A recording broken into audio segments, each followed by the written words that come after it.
All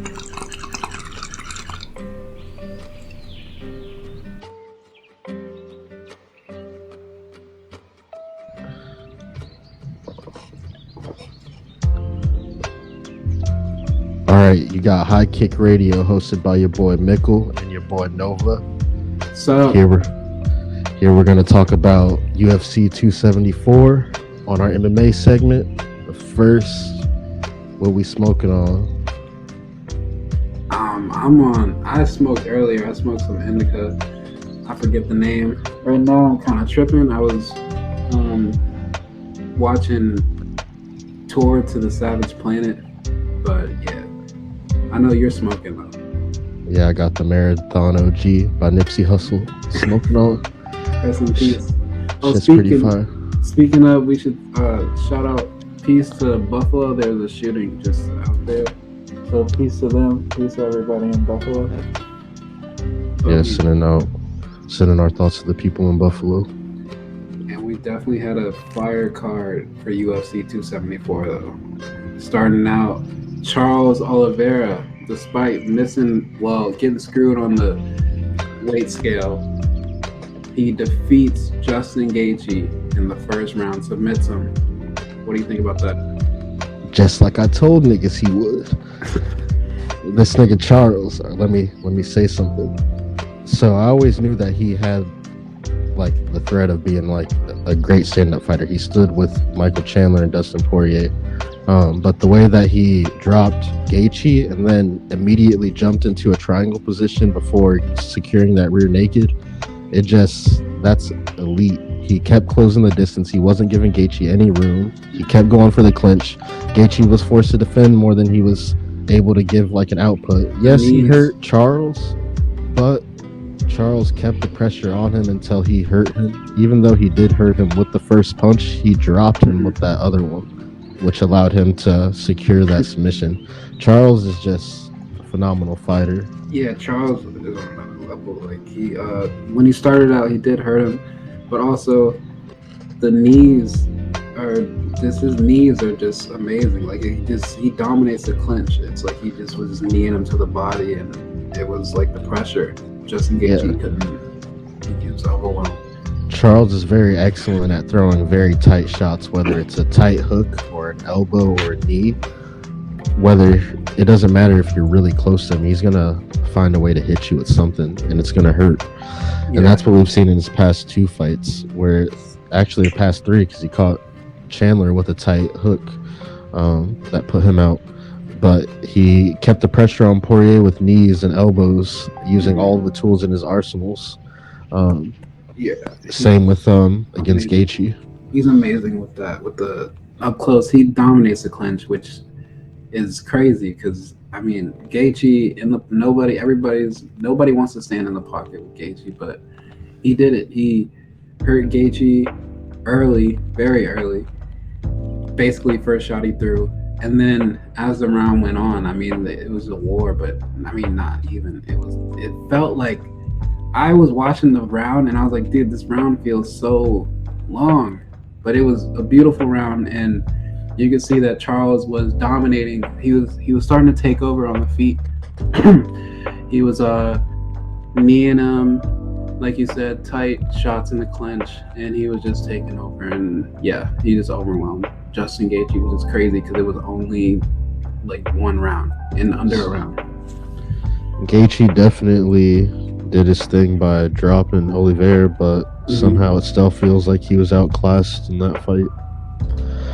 Yeah, it was crazy. Everybody hurts. I don't know. He just gets hurt, and then it's like you think it activates his superpowers. Yeah, Gaethje was smart to not engage, but then I think like when you think to how it ended, everything how it was over, like when he got submitted, I don't know. He would have been better off just like when you had him hurt to just go for it. I mean he wouldn't have the foresight to know I'm gonna get submitted anyway. Like he thinks he's gonna win, but like I don't know. I don't even know what the key to beat this guy is because you hurt him, so you don't know if he's really. Because when the second time he dropped him, I kind of felt like he wasn't that hurt, but then you don't want to play that game because then it's like If he's not hurt, then he's gonna submit you. If he is hurt and you don't finish him, he's gonna recover and submit you. Yeah. I think that Charles creating what I think we saw it on Twitter where someone said that Charles basically created his own 10 count where he has that time to recover before he can get up because no one's going to try to engage with him on the ground. I do think the fighters who would actually choose to engage him on the ground would be Islam. He's someone who has that wrestling pressure in that top game. For Will sure. it actually, would it help him beat Charles? I'm not sure because Charles has demonstrated that he has some monstrous stopping power, whether it's with his hands or with the submission game. I think he could beat. I think he could beat Islam by knocking him out or potentially submitting him. Though I think that that's even more of a stretch. Even though I know that Charles has a great submission game in the most submissions in UFC history. I think that it's more likely that his hands get him the victory against Islam before Islam can close the distance, especially since Charles specializes in those really tight up close shots. Yeah, I'm gonna say I agree. I think that Charles would definitely hurt him early. Would have the opportunity to hurt him early. I won't say what will happen, but I think that I feel like Islam would benefit from fighting. As weird as it is, like I feel like he would benefit from fighting Beneil, and if he beats Beneil fighting Charles, but I don't know if that's gonna happen because Beneil's still hurt apparently. So Yeah, I think I know he that RDA is booked for a fight, but I can't help but really want to see RDA versus Islam. That being said, the fight that RDA is booked for is also an amazing fight, and I'm just as excited for that. Yeah, for Fizz, yeah, that's gonna be an amazing fight. But yeah, man, so basically, next for Charles is most likely. I mean, Islam. He's calling for Conor, of course, a money fight. But I mean, it's looking like probably Islam since Neil's hurt. I think that Islam deserves it. He has like the longest winning streak. Yeah, for sure. People say it's questionable who he's beat, but you can't argue with a record. So I gotta say Islam's next. I will say that I think that Oliveira does deserve the Conor fight. It's sure. He deserves to have that big money fight at this point in his career, and if he wants to call for that, he definitely is entitled to. I don't think Conor deserves the Oliveira fight though, so it's like kind of like a paradox there. But I think Oliveira deserves it. I think he should have his belt. To me, he's a champ, so he would be defending his belt again against Islam, and that'd be a great fight. But man, you want to get into this Rose and Carla, man? That's gotta. What do you think, bro? I think that's gotta be the worst title fight in history. People said that Tyron Woodley had terrible title fights, or that Israel and Yo was the worst title fight, but I think that this one definitely passed it. I'm not gonna lie to you, I can't even say that because I switched to the Canelo fight, man. I was watching this shit, bro. I was like, what is going on? It was a lot of feint, and I could pull up the numbers, but what's the point? There was a lot of feints that I feel like they counted as punches, because even the feints, like the numbers they have attempted, I'm like, there weren't that many punches thrown.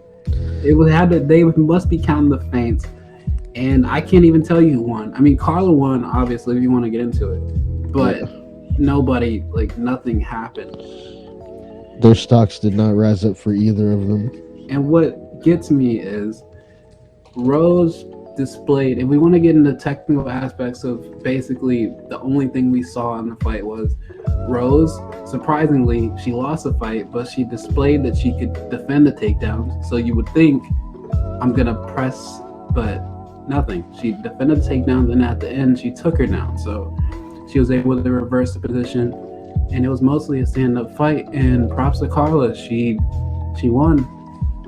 There's a lot of controversy with the corner of Rose, mostly. I agree. I think Pat Barry was a terrible corner person for Rose that fight and did not properly convey what was happening in that fight to her. Therefore, she could not adjust properly. Not at all. Yeah, Pat Barry was like, I don't know what was going on. Him and Trevor's usually a great coach, but I don't know. It was just nothing was there. They were telling her she was winning because the crowd was booing. I didn't get it. Yeah, that was. And it sucks to see, but I mean, you can't not. I mean, Carla, she tried to take her down. It didn't work. She had to stand up with her, and she was never put in danger, so she wins. Yeah, and it's a shame because I really do like Rose, and I think she is a great champion, but it does hurt her legacy a bit taking this loss. People really compare her to Joanna, and I don't know if with that loss that you can even put them in the same conversation now. Especially not the way, because it's like you did. I mean, I love Rose. I saw, like we said previously, we both saw Rose like live. Yeah. And she's amazing. But watching this, it felt like she was afraid of what happened before, but she wasn't living in the moment of, I'm much better now. I'm the champion now, so I should be confident in my skills now. It felt like she was afraid of the past. I agree. But aside from that fight, the night was full of crazy shit, including what was potentially the KO of the year. We had Michael Chandler KO Tony Ferguson with a front kick. That was insane. DC missed it. But that shit was pretty damn crazy. And honestly, in a week that they kept hyping up front kick KOs, like because of Chito Vera's fight that happened recently, like we were all reminded of all those great front kicks, and then this one happens. It's like, holy shit, like we got something to compare it to, and that's still probably the best one that we've seen in the octagon. Yeah, because Tony Ferguson has never been. I mean, he's been like Justin Gaethje. The ref had to stop it, but this one is like it was nothing. He was done. What do you think about? Where do you think Tony goes from having this loss? Because he did look really good in the first round. I thought there's an argument for him winning the first round because even while on the bottom, he was doing a lot of work. Yeah, I would say people said Tony and Nate. People said Tony and Dan Hooker. I think fights like that make sense, like around that level, and I think that those are very winnable. And if he doesn't win, then like maybe he still like needs to take a further step down. But I think that those fights are both entertaining and fun for him, and very winnable at the same time. So yeah, I think that those level of fights, I think that he'd still be fighting. It's like in the upper tier, but you're not fighting the title contenders. You're fighting the upper tier fighters like Dan Hooker, but you're not fighting like the Michael Chandler. I don't want to see Tony against any title contenders, and it's a shame because he never got his actual title shot in his career, despite having one of the longest records in the company's history. He had definitely deserved his title shot, but I think at this point that the lightweight, especially being arguably the most competitive title division, that is kind of dangerous for him at this point. And I don't see him, even though he was performing very well against Chandler, like we can't take that away from him. Yeah, it's just more likely that he gets hurt in these fights. You don't want to see that again. That was, I mean, but props to him for lasting, I want to say lasting, but for performing at this level for as long as he has. What about Chandler? He's calling for Conor, of course, which actually Dana did say it's possible. I'm not gonna lie to you. Chandler dismissing Poirier the way he did kind of upset me, because I think that's like the perfect fight for him right now.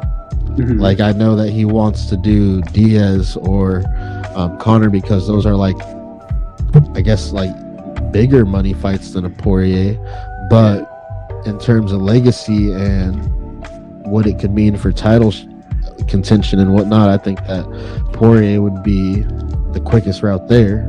I think if he beat Poirier, nobody could deny him a rematch with Oliveira. That being said, I understand why he's calling out Diaz, just like other people that have called out Diaz, like Hamzat and Colby or whoever. That's a big money fight. He's one of the biggest names after his fight with Conor. And not only that, but Diaz wants to fight at welterweight, and Diaz has never been good at welterweight. I hate to say it, but he's never performed well. If we've looked at his record, it's not very good. Yeah, he's rarely done well. I think Anthony Pettis was only really notable one that I could think of. I believe that was at welterweight, right? I think that was the only notable win. Yeah, it was a while ago. But he's always fun, and he's a fan favorite. So, which would be great for Michael Chandler. I think that Michael Chandler, he did call out Conor, which I honestly think if he's not going to fight Poirier, I think that Conor is another fight that would be marketable, and it also would. I mean, Conor, it makes sense. Yeah, Conor's on a losing streak, kind of, but it would still make sense if you beat Conor. Then it's like you're in title contention regardless, like it or not. But the thing is, Conor is looking really big. He didn't really say he's coming back to 155. He hinted at it. He kind of teased it, but he didn't say, "Yeah, I'm coming back to 155." And he's looking pretty big. Yeah, says he likes being built like a refrigerator. That being said, I think that Islam would destroy Conor. I think that for sure Charles would also dominate Conor. And honestly, I don't even like his chances against fighters like Gaethje or Poirier again. So I think that Chandler would beat him, but I think that Chandler would also give us a great fight. I think that since Chandler has the ability to get hurt early, you have that, you can market it like Conor could land that shot. But what do you think about him deserving a title fight? Because he did call for a rematch. I don't really think he deserves a title fight. I think he needs one more. He took 2 losses in a row to 2 top guys, and I think that I'm not gonna say they're completely one-sided, but they're pretty definitive losses. Mm-hmm. So I think he just needs one more to really make that case. Even though this was definitely. Mm-hmm. Says that he could be in a contender fight for sure. Yeah, which is why we want the Poirier fight, which is I just think that Islam is first. Yeah, it should be Islam, and then maybe I don't know. Beneil's got when he heals up, but yeah. What about we did see Randy Brown defeat Chaos in a close banger. This was definitely another fight that was a sleeper hit. Yeah, so Chaos, I think, was a bit frustrated with the range of Randy Brown. I kind of underestimated that aspect. I think also the unorthodox striking really had him confused. Yeah. So I initially had Chaos being, I pictured him being more aggressive, so I thought he would get the win here, but I wasn't surprised by Randy Brown. Not the first time that he's put on a performance like that. I thought that it was a banger. I did have Chaos win. I thought previously when I predicted, I thought Chaos was going to win. He did hurt him. I was saying that he'd be patient and he'd land his power, which he did. But Randy Brown in the second round, it was like a different fight. He didn't let the first round get to him, and he was moving. It's like he was a different fighter. Props to his corner, whoever. They did a great job with him, and he came with the victory, so props to him. All right, so we're going to go through some of these leaked and announced bouts that the UFC has dropped and give our opinion on how we think they might play out. The first being Volk versus Holloway 3. I got Volk winning that. I think that it's going to be another close fight, and I think that it's going to be divisive. And I think people are going to think that Max won. I think people are going to think that Volk won. I think it's going to be a close fight. Volk keeps getting better and better, every time we see him in the octagon. I am leaning toward Volk, but Max Holloway is also has the style to beat someone like Volk. I think that his hands really make a big difference compared to Brian Ortega or Zombie, which Volk dominated them with his hands. I don't think he can do that to Holloway. No, that's why it's so close that they're both at the top of, like, if you put them against anyone else, I see them winning, but against each other, I feel like it's always going to be close. Yeah, I'll have to edge it to Volk. What about Gon versus Tuivasa? That's going to be a banger. I kind of Man, I'm not going to lie, this fight made me depressed because Tai Tuivasa, when it comes to upcoming heavyweights, he's probably my favorite one. Like, he's just always entertaining, especially his last 4 or 5. Just always KOs. And he's just fun. He's a fan favorite. And if you see his personality, he's just like really authentic. Really, he's a street guy. Started as a brawler, who just like they said you could use your skills for good, and he ended up becoming one of the best UFC heavyweights today. That being said, they put him against Ciryl Gane, and I think stylistically that is the worst possible matchup for him. And I don't like it, but I think he's gonna. I don't want to say he's gonna get dominated because Ciryl Gane is really patient and with the way he does things, and I think he's gonna have to be more patient against someone like Tai, who has proved that he's patient as well in his fight against Derek Lewis. That being said, I think Ciryl Gane, especially after having a loss to someone like Francis, he's gonna look very good in his next outing, and I hate that it's against Tai. So, but I gotta say, Gane is gonna win that. I'm gonna have to give it to Gane. I definitely think he's gonna show his movement and everything. I would have rather seen Tuivasa versus Aspinall. Yeah, same. Aspinall versus Blades, though, is another fight. I mean, this fight is kind of more winnable, but I'm in my early prediction, I'm going with Blades winning. I think he's gonna take him down.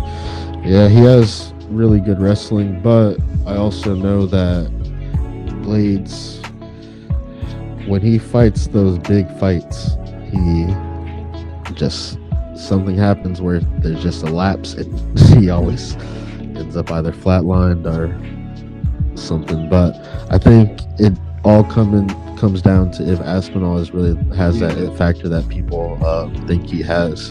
Yeah, this is like the perfect test for him. And if he does beat Curtis Blades, I think he either is next in line or needs to be in the number 1 contender belt. Because like Blades, he like when you look at it, he loses, but when he loses, it's like Francis Ngannou and Derek Lewis. So if Aspinall does beat him, he'll prove he's on that level, and he definitely will be one fight away, maybe, from a title shot. What about this Pedro Munoz versus Sean O'Malley, though? Yeah, so I know that Sean O'Malley has a lot of hype right now, and I do think that this is like a good test for him, someone who is like a veteran in the sport. But I think that Pedro Munoz, when you look at his record and who he's lost to, he's only lost to champions and former champions. So I think actually he might have lost like early in his UFC career. He might have lost. I think that Pedro and Sean is a great matchup, but I do think that it's winnable for Sean as well. Yeah, I will say that if Sean O'Malley does take out Pedro Munoz, then he is ready for bigger tests, and I hope that they give it to him. I do like that they've taken their time to kind of build his stardom and let him grow as a fighter, but I think everybody's ready to see if he's actually it now. Yes, sure. Then we have Izzy versus Cannonier. That's going to be a good one, man. I think that this is finally a fight that we've wanted to see for a while, but we had to wait for Cannonier to get some wins together. I think that ultimately, early prediction, I do have Izzy winning, I think that Cannoneer does pose the biggest threat of knockout power that Izzy's faced so far. But I think that Izzy's style is made for guys like that to Yeah, take danger. I think stylistically that this is a bad fight for Cannonier. So I'm sure. going to say Izzy with another decision win after just like another masterclass in striking. I do like Cannonier and I like his story a lot. His rags to riches story, but at that stylistically the champion is going to be too much for him. My prediction, I actually think he's gonna get a finish. I mean, I love Cannoneer, but I do. After I saw that Derek Brunson hurt him, I was like, man, I think that Izzy's gonna find the shot, just if not quicker. I think he's gonna find it quicker than Brunson did. Yeah, I could see that as well. Muhammad Mokaev is a prospect that I'm high on, and he's got a fight versus Charles Johnson. Charles Johnson is a guy coming over from another promotion. It shows just the talent of Muhammad Mokaev that they had to find someone coming over that's actually, I think Charles Johnson is the champion in the other promotion. They had to find someone else to come over to challenge him, so that's going to be a great fight. Yeah, so he's another undefeated prospect that we see in the UFC. I think that this fight's one of those that will determine who's going to be around like for the next generation. Who knows, they might actually both be around. It kind of reminds me of like a Islam versus Arman Sukarian, where you had two high-level guys that we didn't know how great they were until we saw that fight, and now they're both thriving in the division type of fight. And Mokaev versus Johnson. Then we got this Adrian Yanez versus Tony Kelly. It's gonna be a banger, man. Adrian's hands are amazing. Yeah. Tony Kelly, amazing. Just a banger. I got Adrian winning that though.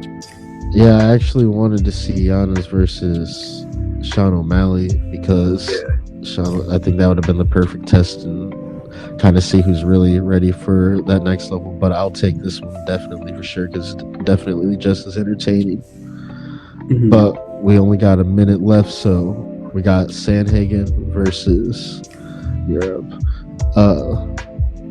Ray Longo and Matt Serra fighter. Probably one of the best out of that camp right now. Yeah, definitely. I think that I'm gonna have to give it to Sandhagen though. I think he's gonna get it finished. Yeah, I have to think so too. I really hope so because Sandhagen really needs a win after this fighting so many killers in a row. Yeah, he's gotta get a win together, but I think that he can win this fight. If not, I don't know where Merab goes with the win because he's not gonna fight Aljo. So, all right, so that's our MMA segment on High Kick Radio. We're gonna be back with an anime and a media one, and then we're gonna hit on some music stuff. But we'll catch you on the next episode.